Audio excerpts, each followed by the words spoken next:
बीड हत्या प्रकरणामध्ये मोठी अपडेट। मुख्य आरोपी सुदर्शन घुले आणि सुधीर सांगळे पुण्यातून अटकेत, तर टीप देणारा सिद्धार्थ सोनवणेही ताब्यात।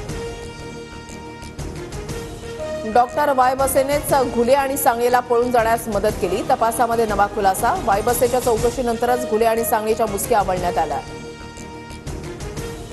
बीड सरपंच संतोष देशमुखांच्या हत्येच्या निषेधार्थ आज परभणीमध्ये मूकमोर्चा।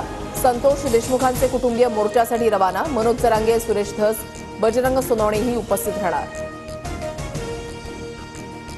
संतोष देशमुखांचं कुटुंब लवकरच मुख्यमंत्र्यांची भेट घेणार। आरोपींना फाशी देण्याची देशमुख कुटुंबियांची मागणी। बीड हत्येप्रकरणी राज्यपालांकडून सर्वपक्षीय नेत्यांना भेटीसाठी 6 तारखेची वेळ।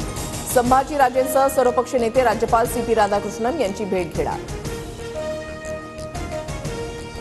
वाल्मिक कराडच्या जीवाला सत्ताधाऱ्यांकडून धोका। कराडला संपवून पुरावे नष्ट करण्याचा प्रयत्न सत्तेमध्ये बसलेल्यांचा असू शकतो। वडेट्टीवारांकडून भीती व्यक्त। वाल्मिक कराडच्या जवळचे अधिकारी SIT टीममध्ये। आमदार सुरेश धस यांचा आरोप। SIT मधील अधिकारी बदलण्यासाठी मुख्यमंत्र्यांशी चर्चा करणार।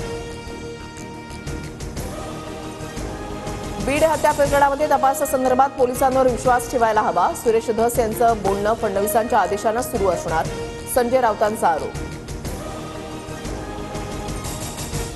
अजित पवारांच्या उपस्थितीमध्ये आज राष्ट्रवादीच्या नेत्यांची महत्त्वाची बैठक। पालकमंत्रीपदासंदर्भात चर्चा होणार। अजितदादा 2 जिल्ह्यांच्या पालकमंत्रीपदाची जबाबदारी घेण्याची शक्यता।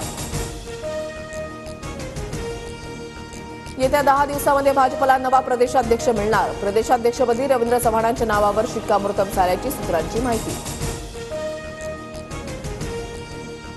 धुळ्यातल्या नकाने गावातील महिलेनं 2 योजनांचा लाभ घेतल्याचं समोर। पडताळणीनंतर महिलेचे लाडकी बहीण योजनेचे 7,500 रुपये पुन्हा सरकार जमा।